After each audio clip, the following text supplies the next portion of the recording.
ये वक्फ बिल क्या है? ये वक्फ बिल अगर वाकई में पास हो गया, किसी भी ईदगाह को, किसी भी कब्रिस्तान को, किसी भी मस्जिद को विवादित बना के ताला लगा दिया जाएगा, कब्जा कर लिया जाएगा, आप कुछ नहीं कर सकते। और हमारी वो सेकुलर पार्टियां, साहब नीतीश कुमार जी की पार्टी, और इसी तरीके से उधर आंध्रा में तेलुगु देशम पार्टी, और कौन कौन सी पार्टियां जो सेकुलर है, रमजान में टोपी लगा करके साहब इफ्तार में बैठते हैं, उन लोगों ने हमारे खिलाफ वोट किया है पार्लियामेंट के अंदर।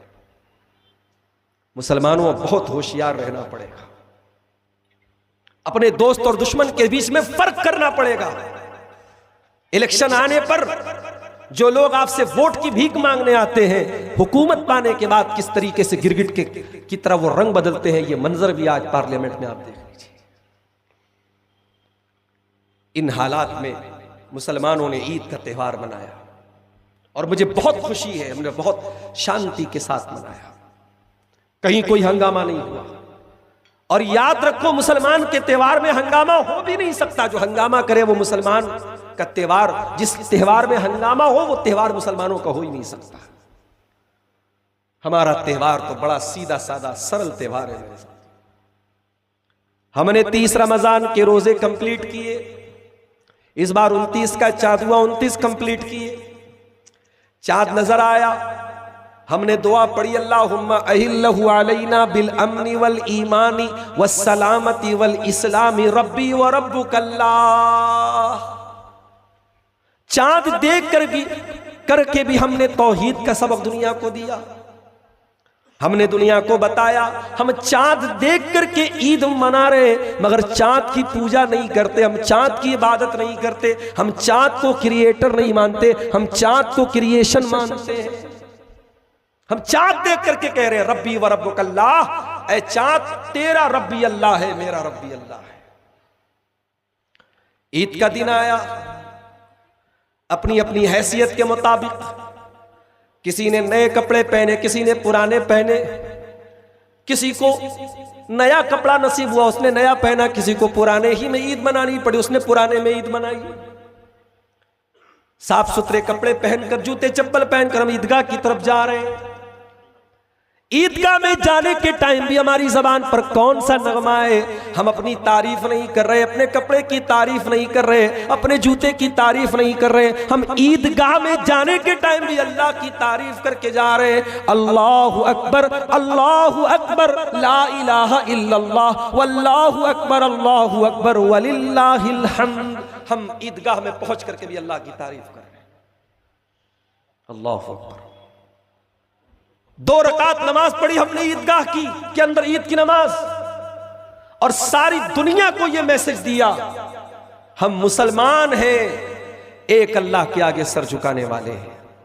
तुम जुल्म करते रहो, कभी सड़क पर नमाज का मसला निकाल लो, कभी हमारे ऊपर झूठे केस लगा दो, मजलूम और गरीब मुसलमानों की दुकानों और मकानों पर बुलडोजर चला दो, मगर अल्लाह की तौहीद की आवाज मुसलमान कभी नहीं छोड़ेगा।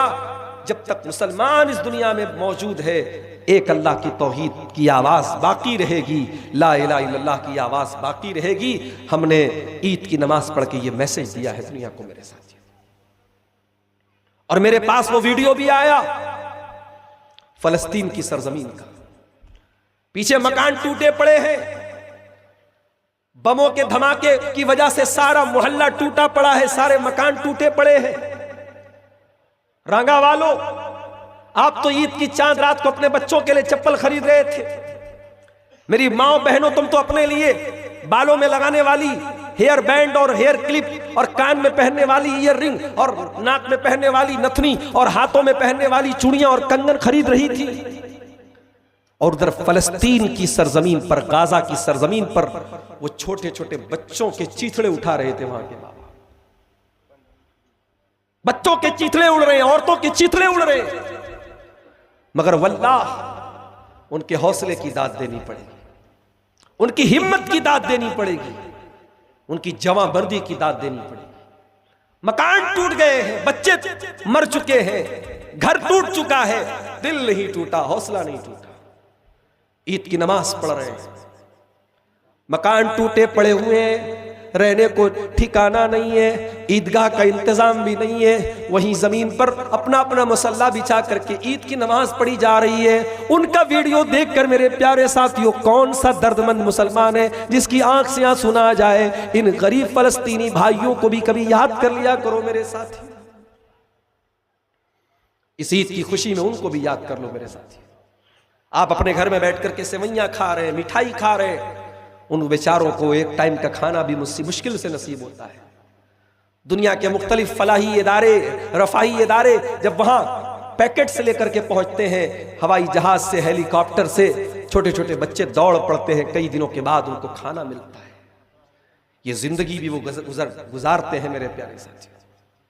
अल्लाह हमारे उन फलस्तीनी भाइयों की मदद फरमाए। दो चीजें हमेशा अपनी जिंदगी में याद रखो मेरे साथी। जो मिला है उस पर अल्लाह का शुक्र अदा करते रहो, और जो नहीं मिला है अल्लाह से मांगते रहो। ये दो काम करते रहोगे तो अल्लाह से जो ताल्लुक है, जो रिलेशन है, वो बना रहेगा। अल्लाह से अपना ताल्लुक मजबूत करना है, ये दो काम शुरू कर दो। जो मिला है उस पर अल्लाह का कंटिन्यू शुक्र अदा करते रहो। अरे तुमको बहुत कुछ ऐसा मिला है जो दुनिया को नहीं मिला है। अगर आप अपने गुर्बत पर परेशान है कि साहब हम बड़े गरीब हैं, हमारा घर बड़ा छोटा मोटा है, हमारे घर में टाइल नहीं है, मार्बल नहीं है, अल्लाह का शुक्र अदा करो। दुनिया में करोड़ों लोग ऐसे जिनके पास घर ही नहीं है। अगर आपको यह लगता है कि साहब हमारे घर में देसी चिकन नहीं बनता, हमारे घर में बेहतरीन बिरयानी नहीं बनती, हमारे घर में अच्छा खाना नहीं बनता, दुनिया के करोड़ों लोग ऐसे हैं जिनको खाना ही नसीब नहीं होता है, जिनके बच्चे भूख की वजह से मर जाते हैं, जिनकी औरतें भूख की वजह से अपना जिस्म बेच देती, अपनी इज्जत का सौदा कर लेती। जो मिला है उस पर अल्लाह का शुक्र अदा करो मेरे साथ, और जो नहीं मिला है अल्लाह से मांगते रहो, दुआएं करते रहो। ये दो काम कर लो, इंशाअल्लाह अल्लाह से ताल्लुक बहुत मजबूत हो जाएगा। आज की तकरीर में मैं आपके सामने कुरान के 15वें पारे से सूरे बनी इस्राइल की आयत नंबर 23 से लेकर के 29 तक अल्लाह ताला ने 15 बातें बयान की। उन्हीं 15 बातों को मैं बयान करूंगा और उसके बाद मैं आपसे इजाजत ले लूंगा। तबीयत वैसे भी बहुत अच्छी नहीं है, बहुत लंबी तकरीर करने का प्लान नहीं है। टू द पॉइंट बात। कुरान की का 15वां पारा है, 15 बात है। ये 15 बातें अगर आपने समझ लिया, इस पर अमल कर लिया, समझो आपने पूरे दीन को समझ लिया। चलिए कुरान का 15वां पारा खोलते हैं। पहली बात, 15 बातों में पहली बात, वक़ज़ा रब्बुका अल्ला ताबुदू इल्ला इय्याह। तुम्हारे परवरदिगार का यह फैसला है कि इबादत करो तो अल्लाह की करो, अल्लाह के साथ किसी को शरीक न करो, अल्लाह का मकाम किसी और को न दो, अल्लाह के सिवा किसी और के आगे हाथ न फैलाओ, अल्लाह के सिवा किसी और के आगे सर न झुकाओ।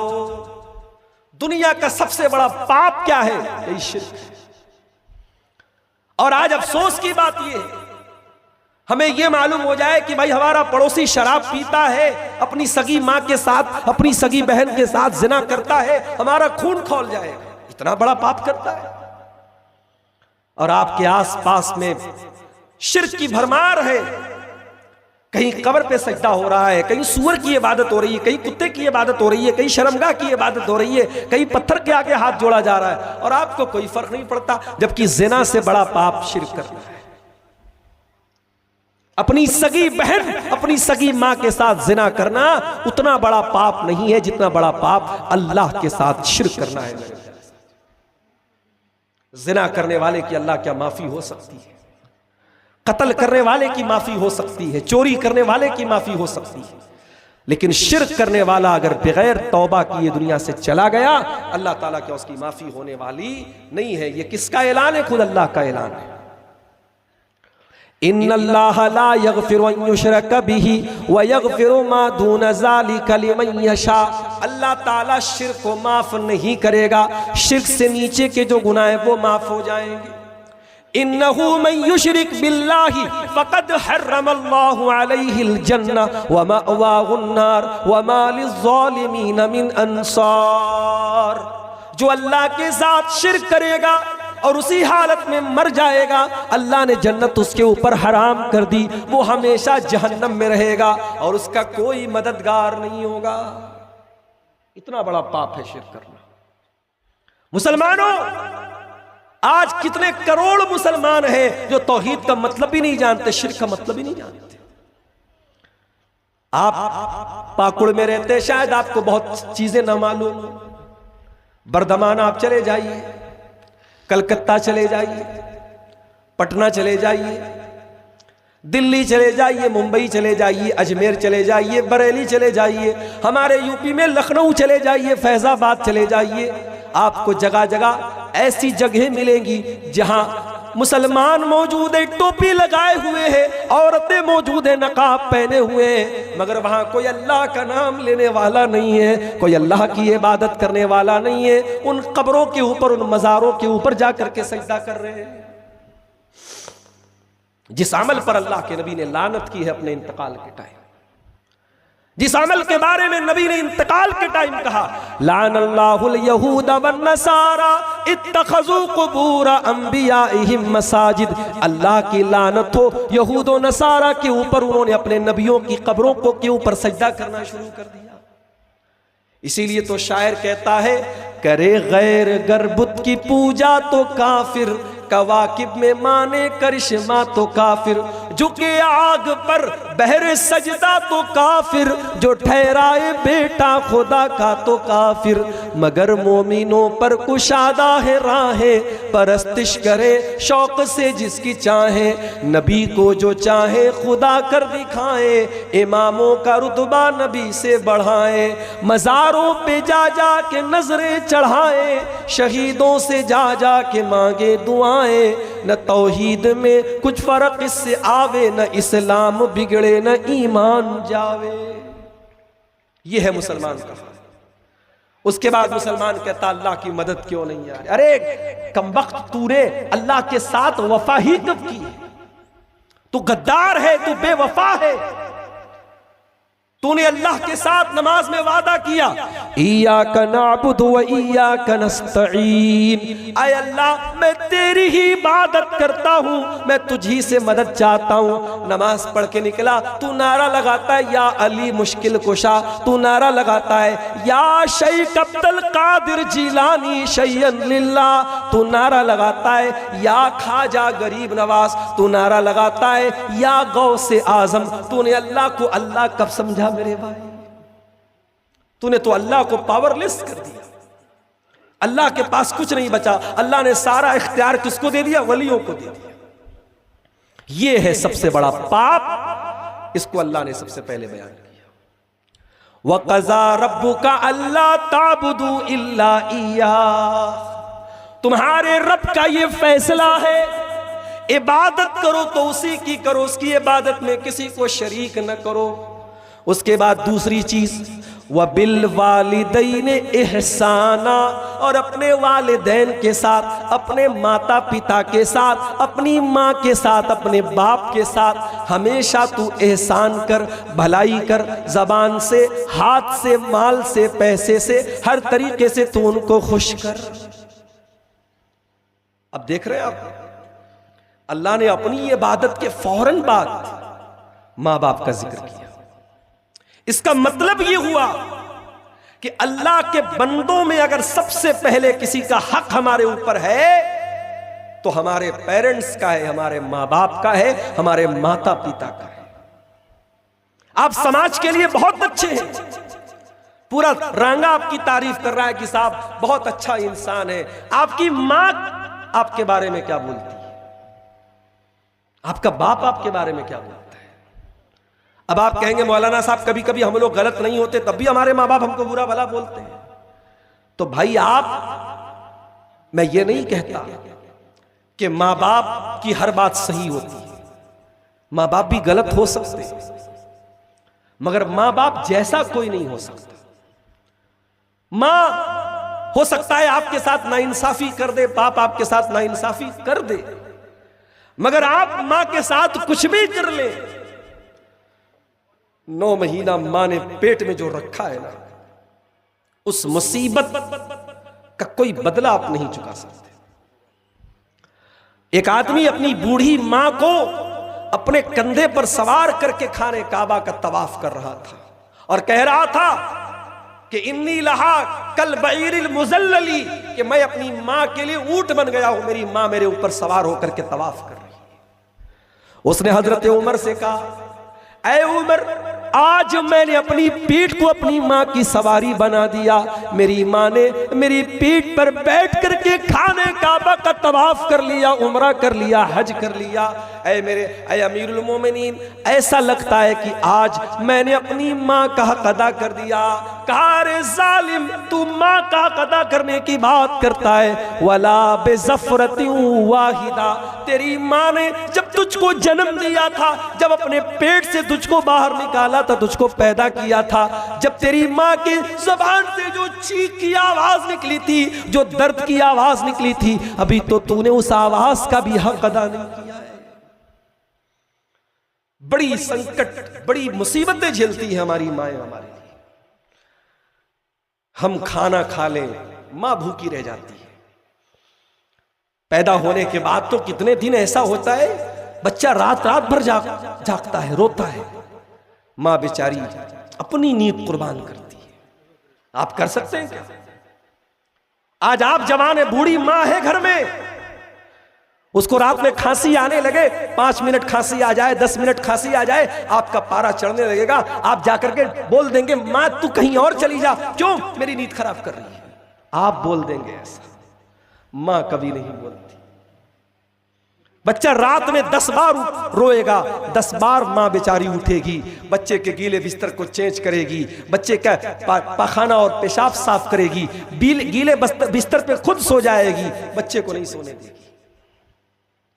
अच्छा, मां की मोहब्बत तो सबको नजर आती है, बाप की मोहब्बत नजर नहीं आती। मां पेट में रखती है तो मां का ज्यादा नाम आता है, मां दूध पिलाती है तो मां का ज्यादा नाम आता है। अरे ये उंगली पकड़ के चलना किसने सिखाया? ये जो तेरे बदन में ताकत आई, ये जो समझदारी आई, ये अच्छे बुरे की तमीज आई, किसने सिखाई तुझे? तेरे बाप ने सिखाई। बाप का एहसान मेरे भाइयों कभी आप चुका नहीं सकते। जमाने की धूप में बाप आपके लिए साया बन के खड़ा रहता है। जिस बच्चे का बाप ना हो, कोई थप्पड़ लगा के चला जाता है, कोई मार के चला जाता है, दुनिया कहती है अरे ये तो यतीम है, इसका कोई बाप नहीं है। बाप का होना बहुत जरूरी है। बाप का साया अगर है तो दुआ करो अल्लाह बाप का साया सलामत रखे। बाप न हो तो बाप की जगह, मां की जगह कोई पूरी नहीं कर सकता। मेरे साथ मुझे याद है, मैं जब बनारस में पढ़ रहा था जामिया सल्फिया में, तकरीर करने का शौक तो तब भी था, पढ़ाई के दौर से ही तकरीर का शौक था। तो बनारस में जब कहीं जलसा होता था, प्रोग्राम होता था, तो मेरे अब्बा जो थे वो जलसे के जो नाजिम होते थे उनसे अकेले में जाके मिलते थे कि मेरे बच्चे को 5 मिनट का टाइम दे। कहीं टाइम मिलता था, कहीं नहीं भी मिलता था। कभी कभी जलसे वाले बहुत भाव खाते थे, नहीं नहीं हम नहीं टाइम देंगे, हमारे यहाँ बहुत सारे मौलाना लोग आ रहे हैं, बड़ा प्रोग्राम है, हम आपके बच्चे को टाइम नहीं देंगे। लेकिन मेरे वालिद वो जाते थे और जलसे वालों से जाकर के बात करके टाइम लेते थे। और मुझे याद है आज भी, वो जमाना यूट्यूब का नहीं था। जब मैं तकरीर कर लेता था और उस जलसे की रिकॉर्डिंग होती थी, और उस जमाने में टेप रिकॉर्डर के कैसेट चलते थे, मेरे वालिद जाकर के पता करते थे कि कैसेट कहां मिलता है, और उस कैसेट को वो घर में ला करके टेप रिकॉर्डर में बार बार वो 5 मिनट की 10 मिनट की मेरी तकरीर को बार बार सुनते थे। मैं कभी मदरसे से आता, मैं देखता कि मेरे वालिद एक ही तकरीर को बार बार क्यों सुन रहे हैं। वो वालिद की मोहब्बत होती थी मेरे साथी। मैं जब जामिया सल्फिया बनारस में पढ़ता था, एक दौर मैंने वो भी देखा, घर में गुर्बत का माहौल था। कभी ऐसा भी हुआ, सुबह सवेरे उठा, नाश्ते में कुछ नहीं है, माँ ने चाय बनाई, चाय के साथ एक रोटी भिगोई, चाय रोटी खाई, चल दिए मदरसे। हमारे माँ बाप हमें पढ़ाने के लिए, लिखाने के लिए, हमें तरक्की देने के लिए अपनी जिंदगी कुर्बान कर देते हैं मेरे साथी। जब हम तरक्की पर पहुंच जाएं तो कभी अपने माँ बाप को न भूले मेरे भाई। इस लायक बनो कि जब दुआ के लिए हाथ उठाओ तो जबान पर यह दुआ जरूर आए, रब्बिरहम्हुमा कमा रब्बयानी सगीरा, परवरदिगार मेरे माँ बाप पर रहम फरमा जिस तरीके से बचपन में उन्होंने मुझे पाला है। मैं फिर कह रहा हूं, जरूरी नहीं है कि माँ की हर बात सही हो, बाप की हर फैसला सही हो। उनके फैसलों से इख्तलाफ कर सकते हैं अदब के साथ, तमीज के साथ, लेकिन आप उनकी खिदमत मत छोड़िए, उनका अदब मत छोड़िए, उनका ख्याल करना मत छोड़िए। आपकी वजह से उनकी आंखों में कभी आंसू ना आए, इस बात की जरूर कोशिश कीजिए मेरे साथी। कुरान कहता है वबिल वालिदैन इहसाना, अल्लाह का दूसरा हुक्म यह है अपने माता पिता के साथ तुम अच्छा सलूक करो। इम्मा यबलुगन्ना इंदकल किबर अहदुहुमा औ किलाहुमा फला तकुल लहुमा उफ्फिन वला तन्हरहुमा। जब तुम्हारे माँ बाप में से कोई एक बूढ़ा हो जाए या दोनों बूढ़े हो जाए, अल्लाह ने एक का जिक्र पहले किया, यानी एक बूढ़ा हो जाए, एक अल्लाह के पास चला जाए। मां चली गई, बाप बचा, बाप चला गया, मां बची। अगर एक बचा है या एक बची है, उसका ज्यादा ख्याल रखो। कल दोनों थे, कोई कमी हुई कोई बेशी हुई, दोनों ने एक दूसरे के साथ सुख दुख बांट लिया। अब मां चली गई, बाप अकेला बचा, बाप किससे बोलेगा? बाप चला गया, मां बची, मां को तकलीफ हुई, मां किससे बोलेगी? अकेले बैठ करके आंसू बहाएगी। तो जो अकेला बचा है, कुरान उसका पहले जिक्र करता है, इम्मा यबलुगन्ना इंदकल किबरा अहदुहुमा, जब तुम्हारे माता पिता में से कोई एक बूढ़ा तुमको मिल जाए या दोनों बुढ़ापे में मिल जाए, फला तकुल लहुमा उफ्फिन, तो उनको उफ भी न कहना, उनको उफ भी न कहना। वला तन्हरहुमा, उनको डांटना नहीं। वकुल लहुमा कौलन करीमा, उनसे अदब से बात करना, तमीज से बात करना। अल्लाह ने ये नहीं कहा अच्छे तरीके से बात करना, अल्लाह ने कहा कौलन करीमा, यानी तुम्हारी बात इतनी प्यारी हो कि तुम्हारी बात करीम बन जाए। करीम बोलते हैं अरबी में एक्सीलेंट को, इसको हिंदी में बोल सकते सर्वोत्तम, बंगला में भी आप बोल सकते सबसे भालो, सबसे अच्छी। यानी तुम्हारा जो वक्तव्य है अपने माँ के साथ, अपने बाप के साथ, तुम्हारा जो बोलने की शैली है, तुम्हारा जो बोलने का अंदाज है, तुम्हारी जो बात है, तुम्हारी जो वॉइस है, आवाज है, वो हमेशा सॉफ्ट होनी चाहिए अपनी माता के साथ, अपने पिता के साथ। उसके बाद फरमाया वक़्फ़िज़ लहुमा जनाह ज़ुल्ल मिनर रहमा, और अपने माँ के लिए, अपने बाप के लिए हमेशा अपने आप को बिछा देना, अपने आप को डाउन कर लेना, अपने आप को नीचा कर लेना। माँ से ऊंचा बनने की कोशिश न करना, बाप से ऊंचा बनने की कोशिश न करना। कभी ऐसा भी होता है, बेटा ज्यादा पैसा कमा लेता, बाप से बोलता अरे आपने क्या किया है, मैंने सब बनाया है। अरे तूने सब बनाया, तुझको किसने पैदा किया? तेरे सर में जो ये दिमाग आया, ये दिमाग तुझको किसने दिया? वो बाप है तेरा। तो जितनी भी तरक्की कर ले, तू उसका बेटा ही रहेगा। इसलिए कभी बाप से सुपीरियर बनने की कोशिश न करो, मां से कभी सुपीरियर बनने की कोशिश मत करो। और फिर अल्लाह ने दुआ सिखाई, वक़ुर रब्बिरहम्हुमा कमा रब्बयानी सगीरा, और ये दुआ पढ़ते रहना, ऐ मेरे परवरदिगार, मेरे माँ बाप पर तू रहम फरमा, जिस तरीके से उन्होंने बचपन में मुझको पाला है, मेरी तरबियत की है। तो ये दो चीजें हो। उसके बाद अब अल्लाह ताला एक हमें नसीहत करता है। कोई इंसान कह सकता है अय अल्लाह, मैंने माँ का बहुत ख्याल किया, मैंने बाप का बहुत ख्याल किया, लेकिन माँ को खुश न कर सका, बाप को खुश न कर सका। माँ चली गई, बाप चले गए, मुझसे नाराज रहे। अय अल्लाह, मैंने कोई तकलीफ नहीं पहुंचाई। हाँ, माँ ने ना इंसाफी की, मैं बोल पड़ा, बाप ने ना इंसाफी की, मैं बोल पड़ा, लेकिन माँ के साथ कभी बदतमीजी न की, बाप के साथ कभी बदतमीजी न की। अय अल्लाह, मैंने तो कोई तकलीफ नहीं पहुंचाई, लेकिन माँ मेरी मुझसे नाराज रही, बाप मेरा मुझसे नाराज रहा, अय अल्लाह मैं कहाँ जाऊं, मैं किधर जाऊं। अल्लाह फरमाता है रब्बुकुम आलमु बिमा फी नुफूसिकुम इन तकूनु सालिहीन फ इन्नहु काना लिल अव्वाबीन गफूरा। अल्लाह कहता है कि तुम्हारे दिल में क्या चल रहा है अल्लाह को पता है। अगर तुम्हारा दिल साफ है, तुमने माँ को तकलीफ नहीं पहुंचाई, बाप को तकलीफ नहीं पहुंचाई, कोई बात नहीं, अल्लाह ताला ऐसे लोगों को माफ कर देता है जो अल्लाह की तरफ बार बार रुजू करते हैं, तौबा करते हैं। अगर तुम्हें लगता है कि तुमने माँ को तकलीफ पहुंचाई है, बाप को तकलीफ पहुंचाया, बार बार अल्लाह से तौबा करो, अल्लाह माफ कर देगा। तो कितनी चीजें हो गई रागा वालों? 2 चीजें हो गई। अब आइए तीसरी चीज, व आतिज़ल कुर्बा हक़्क़हु वल मिस्कीन वब्न सबील। रिश्तेदार को उसका हक दे दो, गरीबों को उनका हक दे दो, मुसाफिर को उसका हक दे दो। आपको अल्लाह ने दौलत से नवाजा, आपका कोई रिश्तेदार है बेचारा बहुत परेशान है, आप आला बिल्डिंग में रहते हैं, आपका वो गरीब दोस्त, गरीब रिश्तेदार छोटे से मकान में रहता है, मकान जर्जर हो चुका है, मकान गिरने वाला है, टूटने वाला है, वो आपके पास आता, हाजी साहब अल्लाह ने आपको बहुत नवाजा है, मैं आपके चाचा का बेटा लगता हूं, मैं फूफी का बेटा लगता हूं, मामा का बेटा लगता हूं, मैं आपका रिश्तेदार हूं। अरे हाजी साहब मेरा मकान टूट रहा है, गिर रहा है, चंद हजार रुपये दे दो, मैं अपने मकान की मरम्मत कर लूं, ज़कात का दे दो, खैरात का दे दो।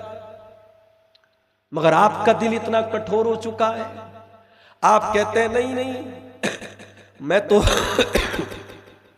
ज़कात दे चुका हूं, मैं मदरसों में ज़कात देता हूं, यतीमों को ज़कात देता हूं, मस्जिदों की मदद करता हूं, मगर मैं अपने रिश्तेदार को नहीं देता। याद रखो मेरे प्यारे साथियों, अगर ऐसा है तो ये बहुत गलत है। अपनी ज़कात और खैरात जब निकालिए, सबसे पहले अपने रिश्तेदारों में देखिए, और जो ज़रूरतमंद हो उसको ज़कात पहले दीजिए, उसको सदका पहले दीजिए। और मैं ये भी बता दूं, जरूरी नहीं है कि आप ज़कात की रकम बता करके दे, लो भाई ज़कात दे रहा हूं, जरूरतमंद है ले जाके दो, लो भाई कपड़ा